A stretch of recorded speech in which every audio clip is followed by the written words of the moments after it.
നമസ്കാരം. പ്രധാന വാർത്തകൾ. മഴ ശക്തമായതോടെ വെങ്ങല്ലൂർ കോലാനി ബൈപ്പാസ് റോഡ് കുണ്ടുകുഴിയുമായി അറ്റകുറ്റപ്പണി നടത്തണമെന്ന ആവശ്യം ശക്തമാവും.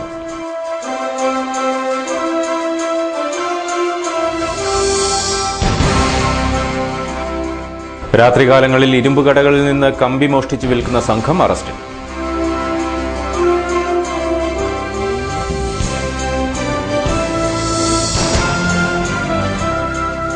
കരൾമാറ്റ ശസ്ത്രക്രിയയ്ക്ക് നിർധന യുവാവ് സഹായം തേടുന്നു. ചികിത്സാ ചിലവ് 25 ലക്ഷം രൂപ.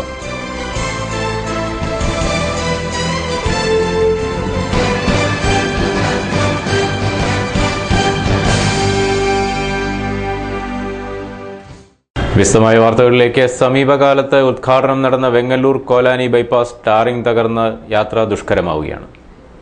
റോഡിന്റെ പല ഭാഗങ്ങളും മഴയായതോടെ കുണ്ടും കുഴിയുമായി മാറിക്കഴിഞ്ഞു. പുതിയ റോഡായതുകൊണ്ട് മണ്ണ് താഴ്ന്നും ഉറവയെടുത്തും ടാറിംഗ് പൊളിഞ്ഞിട്ടുണ്ട്. മൂവാറ്റുപുഴ പാലാ റോഡുകളെ തമ്മിൽ ബന്ധിപ്പിക്കുന്ന ബൈപ്പാസ് ആയതുകൊണ്ട് നൂറുകണക്കിന് വാഹനങ്ങളാണ് ഇതുവഴി കടന്നു പോകുന്നത്. ടാറിംഗ് കൂടുതൽ തകരുന്നതിന് മുൻപ് അറ്റകുറ്റപ്പണി നടത്തണമെന്നാണ് നാട്ടുകാരുടെ ആവശ്യം. റോഡ് കൂടുതൽ തകർന്നാൽ വാഹനങ്ങൾ വീണ്ടും നഗരം ചുറ്റി പാലാ റോഡിലെത്തുന്ന സ്ഥിതിയാവും ഉണ്ടാവുക.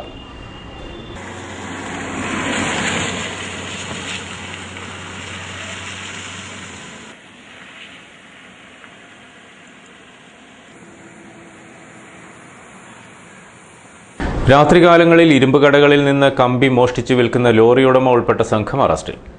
ലോറി ഉടമ കരിങ്കുന്നം കുറ്റിപ്പുറത്ത് ശ്രീജിത്ത്, കരിങ്കുന്നം കോണിക്കത്തടത്തിൽ ജോമോൻ, കിളിയറ വലിയതറയിൽ രാജീവ് എന്നിവരാണ് തൊടുപുഴ പോലീസിന്റെ പിടിയിലായത്.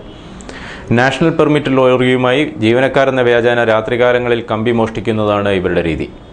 നികുതിയില്ലാതെ കമ്പനിയിൽ നിന്ന് ലഭിച്ച കമ്പി എന്ന വ്യാജേന കരാറുകാർക്ക് വിൽക്കുന്നതാണ് ഇവരുടെ രീതി.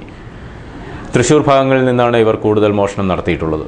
തൊടുപുഴ ഡിവൈഎസ്പിക്ക് ലഭിച്ച രഹസ്യ വിവരത്തിന്റെ അടിസ്ഥാനത്തിൽ SI സുബ്രഹ്മണ്യന്റെ നേതൃത്വത്തിലുള്ള പോലീസ് വെങ്ങല്ലൂരിലെ വർക്ക്ഷോപ്പിൽ നിന്ന് ഇവരെ ലോറി ഉൾപ്പെടെ കസ്റ്റഡിയിലെടുക്കുകയായിരുന്നു. 3.5 ടൺ കമ്പി ഇവരിൽ നിന്ന് കണ്ടെടുത്തു. 8 mm വാർക്ക കമ്പി മാത്രമാണ് ഇവർ മോഷ്ടിച്ചിരുന്നത്. കമ്പി അവിടുന്ന് ഇങ്ങനെ ഒരു 1-2 വർഷമായിട്ട് തുടർച്ചയായിട്ട് കമ്പി കൊണ്ടുവരുന്നുണ്ട് എന്നുള്ളത് അറിയാം. ഒന്ന് കണ്ടു കഴിഞ്ഞപ്പോൾ അന്നൊന്നും ചെയ്തില്ല. കമ്പി ഇല്ലാതെ പിടിച്ചിട്ട് കാര്യമില്ലല്ലോ. കമ്പിയായിട്ട് വന്നു കഴിഞ്ഞപ്പോൾ നമുക്ക് കറക്റ്റ് അതിനുള്ള ഇൻഫോർമേഷൻ ഉണ്ടായിരുന്നു. കൃത്യമായിട്ട് പിടിച്ചു. ഒന്നും കേസില്ല. ഇവന്മാർ കഴിഞ്ഞ 2 വർഷമായിട്ട് കണ്ണൂർ, കാസർഗോഡ്, വയനാട്, കോഴിക്കോട്, മലപ്പുറം ജില്ലകളിൽ ഇങ്ങനെ നിർബാധം ഹാർഡ്വെയർ ഷോപ്പുകളുടെ യാർഡുകളിൽ കിടക്കുന്ന കമ്പിയാണ് എടുത്തു വരുന്നു. പിന്നെ കോഴിക്കോട് ഒരിടത്ത് ഒരു വർക്ക് സൈറ്റിൽ നിന്ന് കൊണ്ടുവന്നിട്ടുണ്ട്. ഇവിടെ വയ്ക്കുക. നമ്മുടെ ഇവിടെ മൂവാറ്റുപുഴയും തൊടുപുഴ പരിസരങ്ങളിലും ഒക്കെ കൊടുക്കുക. മാർക്കറ്റ് വിലയിൽ ഇച്ചിരി താത്തു കൊടുക്കും. മാർക്കറ്റ് വില താത്തു കൊടുക്കുക എന്ന് പറഞ്ഞാൽ ഇവർ ടാക്സ് അടയ്ക്കാതെ കൊണ്ടുവരുന്നതാണ് എന്ന് പറഞ്ഞാണ് കൊടുക്കുന്നത്. അതുകൊണ്ട് ആൾക്കാർ വിശ്വസനീയമായ രീതിയിൽ പറഞ്ഞ് ഫലിപ്പിക്കുന്നതുകൊണ്ട് ആൾക്കാർ വാങ്ങിക്കും.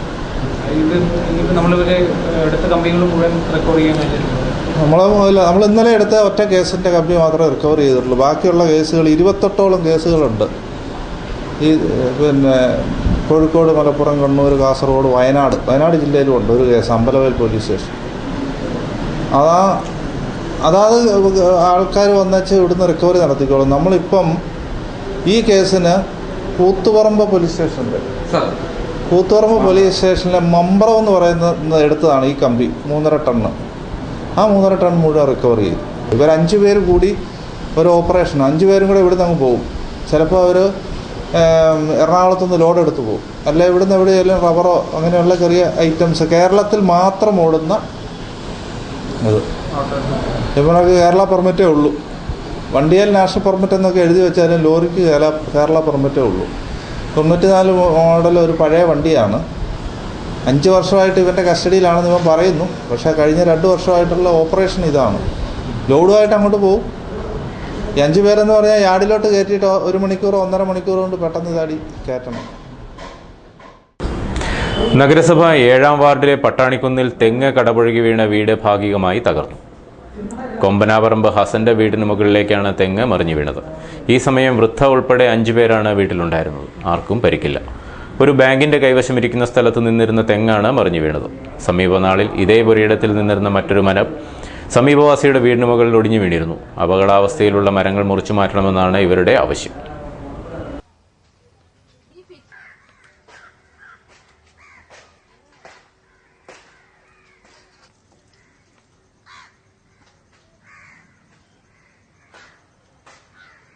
ഒരു 2 മാസം മുമ്പൊരു മരം മറിഞ്ഞ് ചാടിയായിരുന്നു. അത് ഞങ്ങൾ അധികാരികളിൽ പരാതിപ്പെട്ടെങ്കിൽ അതിന് യാതൊരു നടപടികളും ഉണ്ടായില്ല. ഇപ്പോൾ രണ്ടാമത് ഇപ്പോൾ അതിൻ്റെ അടുത്ത് നിന്ന് തെങ്ങ് മറിഞ്ഞ് ചാടിയ ഒരു കക്കൂസ്, ഒരു വീട്ടിൻ്റെ അടുക്കളയുടെ ഭാഗം ഹോസ്പിറ്റൽസൊക്കെ പോയി. ഇതിനെന്തെങ്കിലും ഒരു നടപടി ഞങ്ങൾക്ക് ഉണ്ടാക്കി തരാനുള്ളൊരു തീരുമാനം അധികാരികളിൽ നിന്നുണ്ടാകണം. നിർധന യുവാവ് കരൾമാറ്റ ശസ്ത്രക്രിയയ്ക്കായി കാരുണ്യമുള്ളവരുടെ സഹായം തേടുകയാണ്. കാഞ്ഞിരമറ്റം നിരപ്പേൽ മാത്യു തോമസ് എന്ന യുവാവാണ് കരൾമാറ്റ ശസ്ത്രക്രിയയ്ക്ക് സഹായം തേടുന്നത്. നിർധന കുടുംബാംഗമായ കാഞ്ഞിരമറ്റം നിരപ്പേൽ മാത്യു തോമസാണ് കരൾമാറ്റിവെക്കൽ ശസ്ത്രക്രിയയ്ക്ക് വേണ്ടി കാരുണ്യമുള്ളവരുടെ സഹായം അഭ്യർത്ഥിക്കുന്നത്. 2 കൊല്ലത്തോളമായി കരൾ ചികിത്സയിലായിരുന്ന മാത്യുവിൻ്റെ രോഗം സമീപനാളിൽ മൂർച്ഛിക്കുകയായിരുന്നു. ഇനി കരൾ മാറ്റിവെക്കൽ മാത്രമാണ് ഏക പോംവഴിയെന്ന് ഡോക്ടർമാർ നിർദ്ദേശിച്ചിരിക്കുകയാണ്. ഏകദേശം 25 ലക്ഷത്തോളം രൂപ ചെലവ് വരും. നേരത്തെ മെഡിക്കൽ റെപ്രസെൻറ്റേറ്റീവായിരുന്ന മാത്യു ഇപ്പോൾ ജോലിയൊന്നും ചെയ്യാൻ കഴിയാത്ത സ്ഥിതിയിലാണ്. ഭാര്യ രജനിക്ക് തയ്യൽ ജോലിയിൽ നിന്ന് കിട്ടുന്ന ഏക വരുമാനം മാത്രമാണ് ഈ കുടുംബത്തിൻ്റെ ആശ്രയം. ഞങ്ങൾക്കിപ്പോൾ ഏകദേശം ഒരു മാസം 5000 രൂപയുടെ മരുന്ന് കഴിക്കുന്നുണ്ട്. ഞാനിപ്പോൾ തയ്യൽ ജോലി ചെയ്താണ് ഞങ്ങളുടെ കുടുംബം നടന്നു പോകുന്നത്. എൻ്റെ ജോലിയിൽ നിന്നും പിന്നെ എൻ്റെ വീട്ടുകാരും എല്ലാവരും കൂടെ സഹായിച്ചാണ് ഇത്രയും നാളും ഞങ്ങൾ ചികിത്സ നടത്തിക്കൊണ്ടിരുന്നത്. ഇനിയിപ്പം അതിനുള്ള വരുന്ന ചികിത്സയ്ക്കുള്ള സാമ്പത്തിക ശേഷി ഞങ്ങൾക്കില്ല.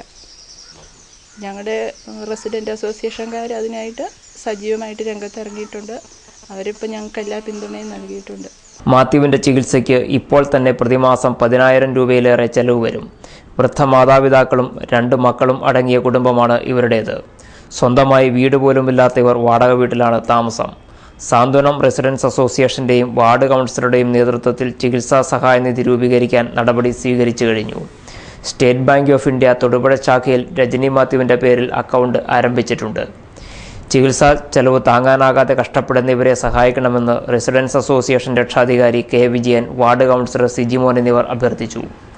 ഈ ചികിത്സയ്ക്ക് ആവശ്യമായ പണം കണ്ടെത്തുക എന്ന് പറഞ്ഞാൽ ചിന്തിക്കാൻ പോലും ആവാത്ത ഒരു സാമ്പത്തിക സ്ഥിതി അവരിലുണ്ടെന്നും വാടകയ്ക്കാണ് അവർ താമസിക്കുന്നതെന്നും ഇനി അവർക്ക് കുട്ടികളുടെ വിദ്യാഭ്യാസം മുന്നോട്ട് കൊണ്ടുപോകാനും ഇദ്ദേഹം ജോലി ചെയ്ത് ജീവിച്ചെങ്കിൽ മാത്രമേ സാധിക്കുകയുള്ളൂ എന്ന് മനസ്സിലായപ്പോൾ കരുണയുടെ നിഴൽ തീർച്ചയായിട്ടും ഈശ്വരൻ നമ്മളിലേക്ക് ചൊരിയും എന്ന വിശ്വാസത്തോടു കൂടി അദ്ദേഹത്തിൻ്റെ ജീവൻ രക്ഷിക്കുവാൻ ഞങ്ങൾ സാന്ത്വനം റെസിഡൻസിയിലുള്ള അതിൻ്റെ ഉത്തരവാദിത്തപ്പെട്ടവരും പ്രവർത്തകരും ആ വാർഡിലെ കൗൺസിലർ അടക്കം ഞങ്ങൾ നിങ്ങളുടെ അടുത്തേക്ക് പൊതുജനങ്ങളിലേക്ക് നിങ്ങളുടെ സഹായവും സാന്ത്വനവും ആഗ്രഹിച്ച് ഞങ്ങൾ എത്തുകയാണ്.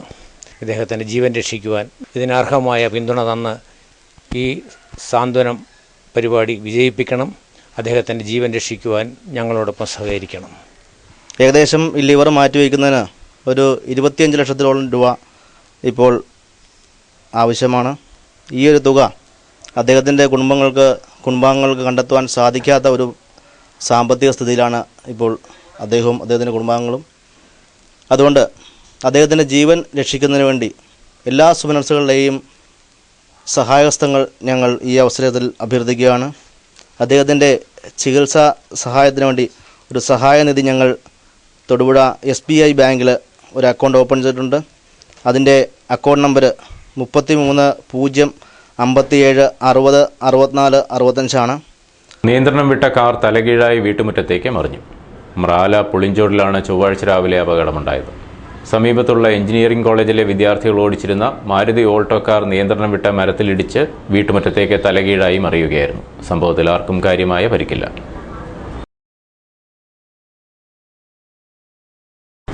ഇടുക്കി ജില്ലാ project and construction workers union CITU നേതൃത്വത്തിൽ ജില്ലാ ക്ഷേമനിധി ഓഫീസിലേക്ക് മാർച്ച് നടത്തി. നിർമ്മാണ തൊഴിലാളി പെൻഷനും മറ്റ് ആനുകൂല്യങ്ങളും തടഞ്ഞുവെക്കുന്ന സർക്കാർ നയത്തിൽ പ്രതിഷേധിച്ചാണ് മാർച്ച് നടത്തിയത്.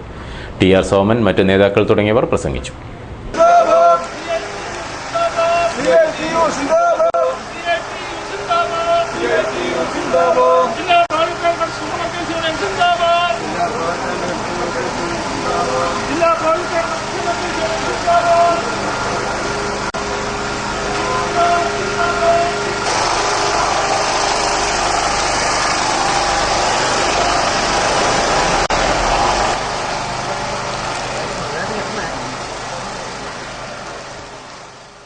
കഴിയുമ്പം ആത്മാർത്ഥത കാണിക്കാത്ത സർക്കാരാണ് കേരളം ഭരിക്കുന്നത് എന്നുള്ളതാണ് ഇതുവരെയുള്ള അനുഭവം.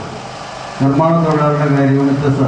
ഇപ്പോൾ നമ്മുടെ സംസ്ഥാനത്ത് നിരവധിയായ ക്ഷേമ പദ്ധതികൾ കഴിഞ്ഞ കാല ഇടതുപക്ഷ ജനാധിപത്യ മുന്നണി ഗവൺമെൻറ്റുകൾ കൊണ്ടുവന്നതാണ്. ആ ക്ഷേമ പദ്ധതികളെല്ലാം വളരെ കാര്യക്ഷമമായിട്ടായിരുന്നു കഴിഞ്ഞ കാലങ്ങളിൽ നടന്നുകൊണ്ടിരുന്നത്.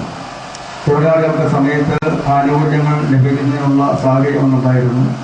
ക്ഷേമനിധി ബോർഡ് ഓഫീസുകളൊന്ന് കാര്യക്ഷമമായി പ്രവർത്തിച്ചുകൊണ്ടിരുന്നു. അങ്ങനെ പ്രവർത്തിക്കണമെന്ന കാര്യത്തിൽ ഗവൺമെൻറ് നിർബന്ധമുണ്ടായിരുന്നു. അതുകൊണ്ട് തൊഴിലാളികളുടെ പരാതികൾക്ക് യഥാസമയം പരിഹാരം ആ കാലത്ത് ഉണ്ടാകുന്ന സ്ഥിതി ഉണ്ടായിരുന്നു. ഇന്നിപ്പോൾ അതല്ല സ്ഥിതി. ഗവൺമെൻറ് മാറി വന്നു കഴിഞ്ഞപ്പോൾ നിലവിലുണ്ടായിരുന്ന ബോർഡുകളെല്ലാം പ്രവർത്തനക്ഷമമല്ലാതാകുന്ന അവസ്ഥ വന്നു. പിന്നെ പുതിയ ബോർഡ് ചെയർമാൻമാരെ എല്ലാം തീരുമാനിക്കുന്ന കാര്യത്തിൽ ഭരണ മുന്നണിക്കകത്തുള്ള തർക്കങ്ങൾ വളരെയധികം കാലതാമസം ഉണ്ടാക്കാൻ ഇടയാക്കി.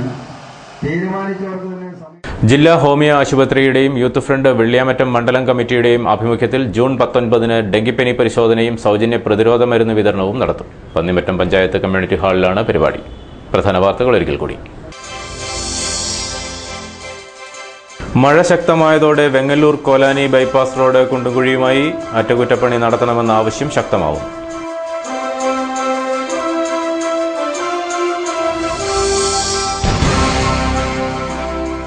രാത്രികാലങ്ങളിൽ ഇരുമ്പുകടകളിൽ നിന്ന് കമ്പി മോഷ്ടിച്ച് വിൽക്കുന്ന സംഘം അറസ്റ്റിൽ.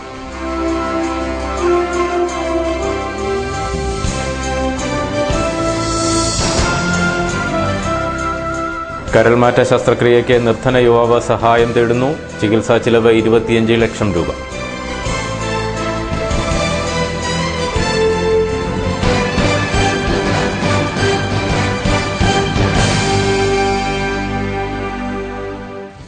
ഈ ബുള്ളറ്റിനോട് അവസാനിക്കുന്നു. നമസ്കാരം.